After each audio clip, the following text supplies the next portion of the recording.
Yun guys, nagsutay na ako ng ano, ng bawang para sa paella. Medyo madilim, nakatalikod ako sa ano, sa ilaw.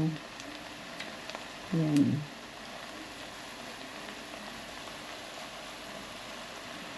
Tapos lagay na natin itong ano,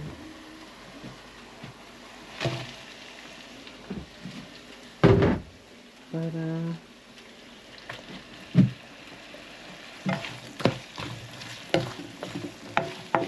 oh shit, dapat pala yung ano muna. Wait lang guys.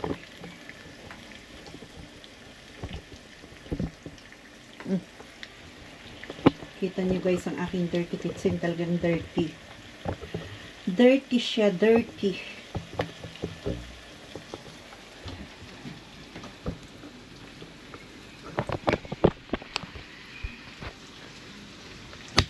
Patayuin muna natin guys tong ano, GoPro kasi iaahon ko muna yun.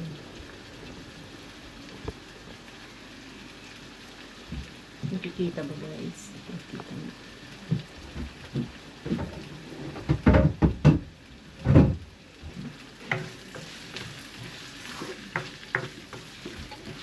Yan. Para mamaya pag ano sa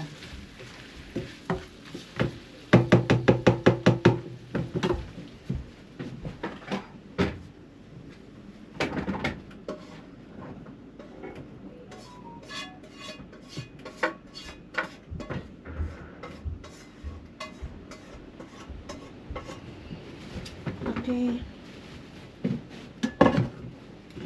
Let's pay the capsicum.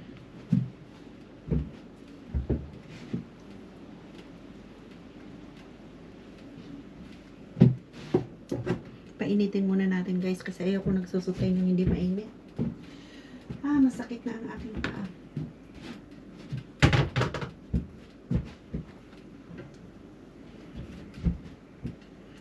Salido my vlog. Mega love shout out.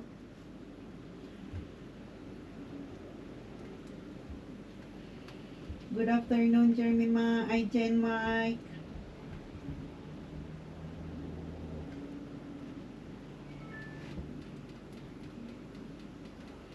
Shout out sa tatlong nakatambay. Maraming salamat.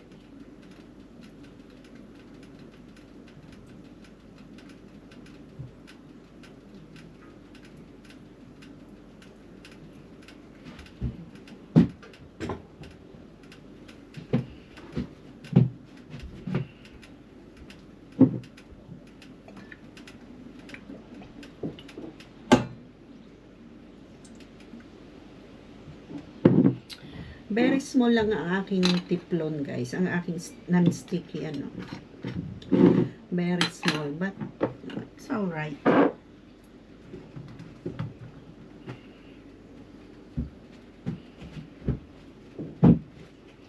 Masakit na ang aking legs. Very masakit na.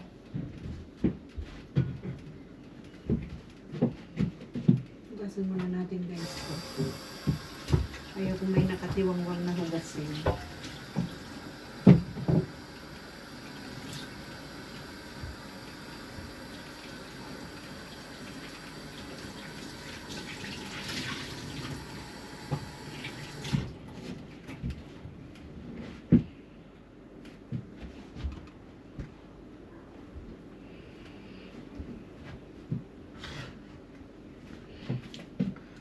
Ito na guys, si ano natin ito.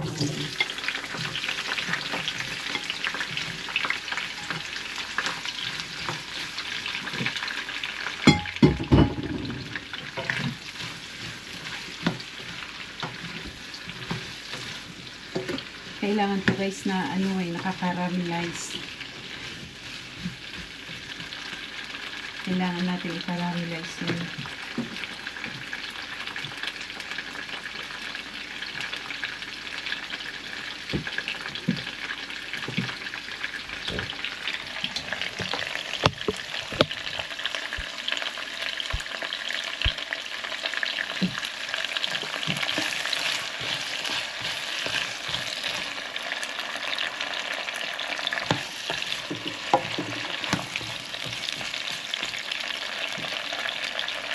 Yan, malinaw-linaw dito. Yan guys, capsicum, caramelize ko muna bago ilagay yung bigas. Para mas makulay siya. Para mas makulay yung paella. Ganyan ang ano, pinakaramelize ko yan.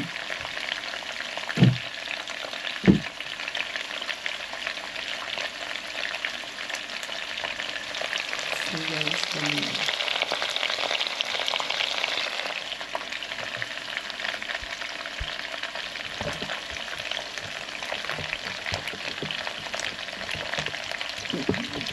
Malikot ang camera ni Inday. Ay, ni Manay. Hindi pala ako Inday. Manay pala. Iba pala yung Inday. Nakikita ba guys?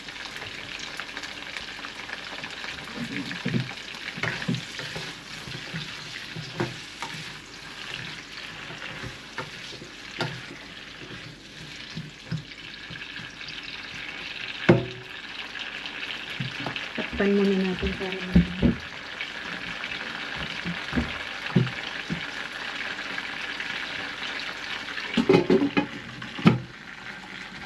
ito naman. Ulit-ulit tayo.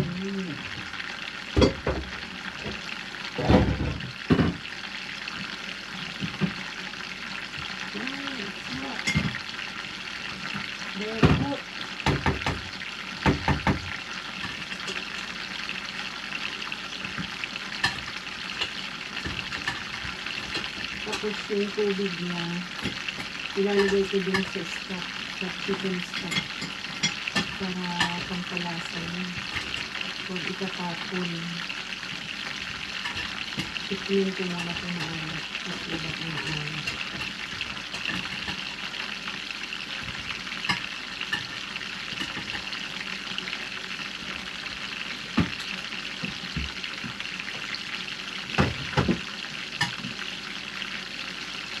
Hindi naman. Medyo maanghang lang sa guys. Dahil sa ano, paminta.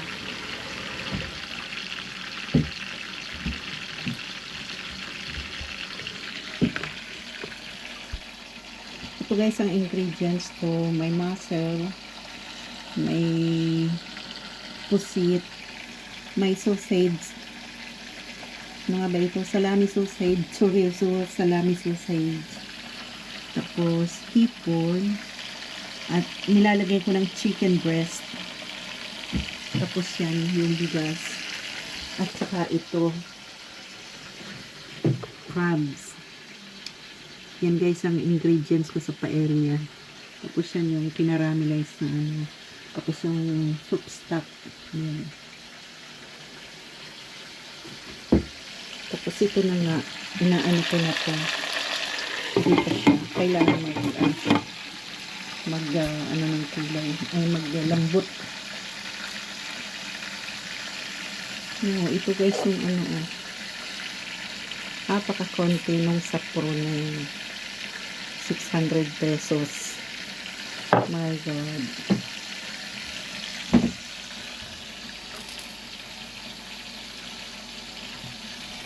Haluin natin guys para hindi mag-ano.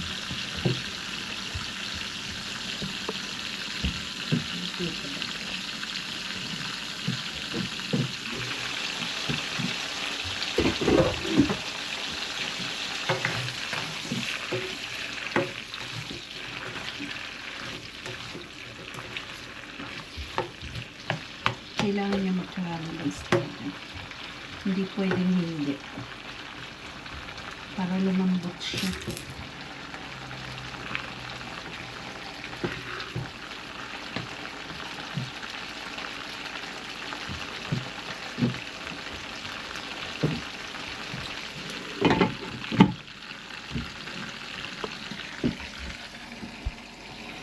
Tingnan niyo ba yung ano, texture ng ano, ng tahong. Dapat pala hindi niluluto. Yung ano lang, parang sandali lang. Tapos yan yung pusit ko. Pwede na yan. Tapos yung hipon. Kasi ito, maliit lang yung lutuan ko eh. Sobra yan. Tapos yung crabs ko guys, ganito kasi ang mahal ng crabs. Cannot afford ang inyong lola to buy crabs. Ang mahal kaya. Kaya ito na lang kinuha ko yung mga pieces by pieces na doon na hinati-hati na crabs. Siguro ito yung mga reject. Kaya hinati-hati na lang. Yan ang kinuha ko. Affordable. Nakamura ako. Tikimin na natin itong soup stock kung ano na nangyari. So yummy. Very yummy. Saka kailangan guys gumamit kayo ng olive oil. Olive oil pag nagluto kayo ng paella para healthy. Para hindi siya matuyo man siya, lumamig man siya, hindi siya nagbubuo ang mantika. So guys, naka-live ako ngayon. Nag-live din ako. Ito guys, ang dirty kitchen namin. Talagang dirty siya. Hindi ko pati inaalis yung mga sapit diyan sa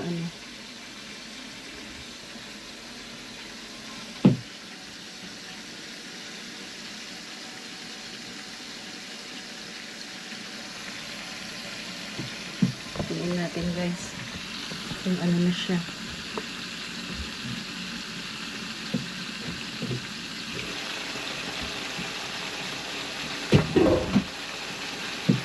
May halo na.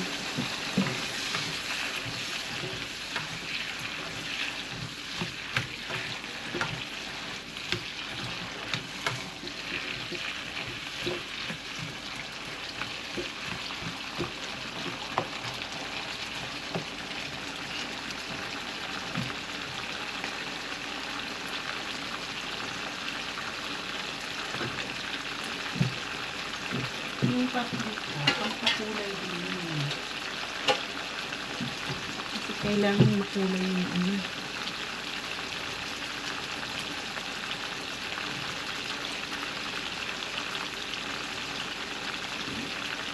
Hindi pwedeng lagyan ng ketchup. Hindi kasi ako nakaano ng anato.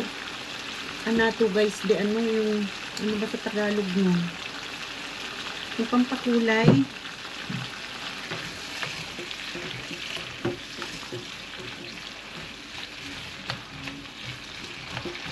Hindi pa siya guys.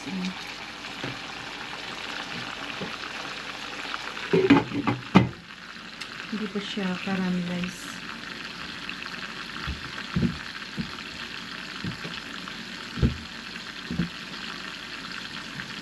Shout out sa 4 viewers. Maraming salamat. Sali daw na salamat sa pag-stay. Thank you guys. Maraming salamat.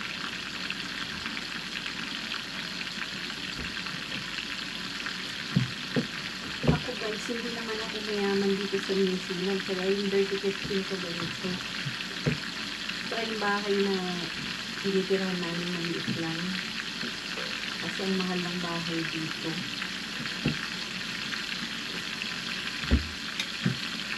Hindi pwedeng magmaarte dito ng bahay guys.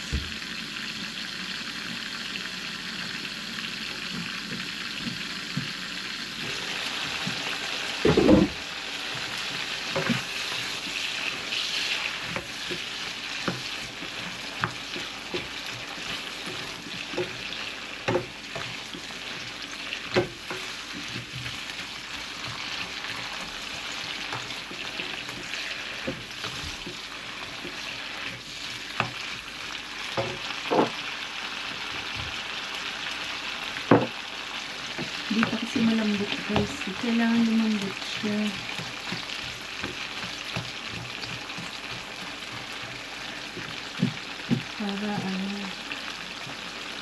Para good siya pag nilagay ko na yung kanin.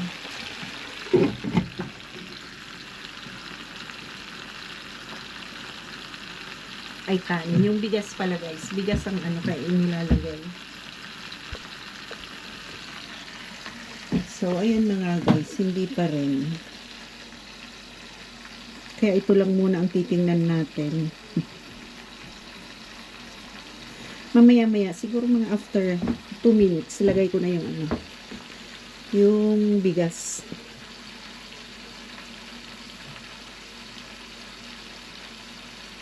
Ipa-caramelize ko na maigi yung yung capsicum para maganda siya.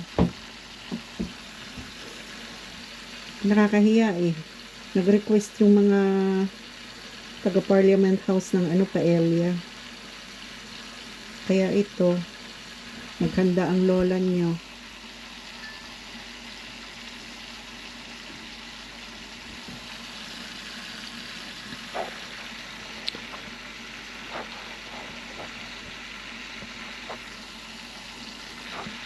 Mamaya uli guys, i-off ko muna to guys. Or pakita ko muna sa inyo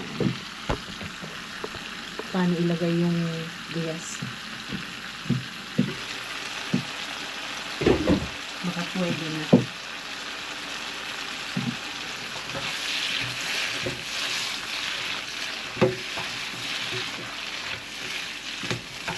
Kulang ba ng parang kulang na.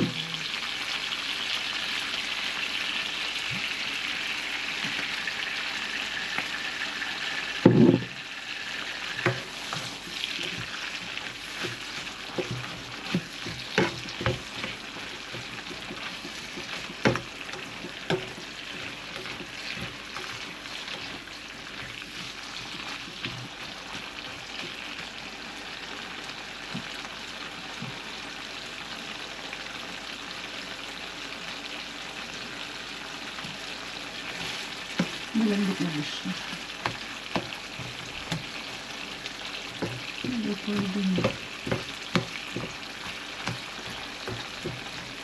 Pwede na siya. Try ko na guys.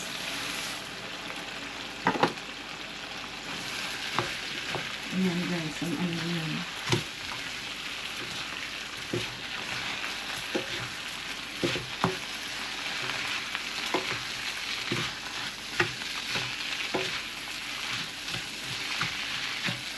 Madami na kaya. Dagdagan ko pa ng isa. Okay. Ayos na yun.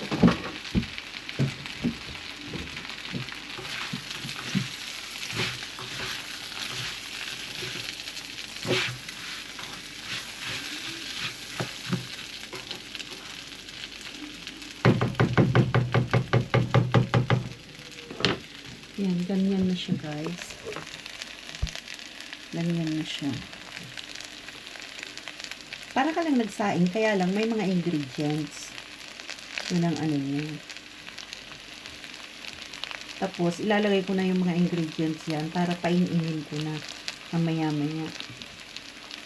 Magpapain-in na ako.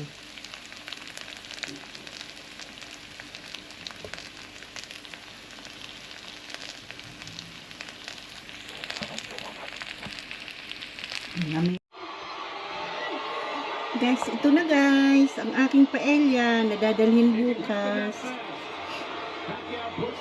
Luto na.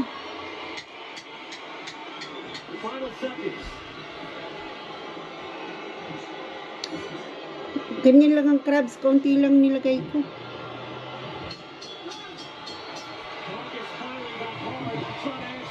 Puno na eh. Ito kainin ko guys. Yummy. Speed and power. I don't like the way he responded late in that round though, don't you think? Yes. Vargas was firing at the end of that round. Like I said, Pacquiao starts jumping around because he's excitable. And that's the time to catch him. Kati. Pinawisan ako. There's time to answer the body and then to the head. You see, there's times to catch Manny Pacquiao. See, Manny Pacquiao steps back, he adjusts his trunks. He steps back, he maybe bang his gloves together. Those are the times when you step to Manny Pacquiao. Those tendencies.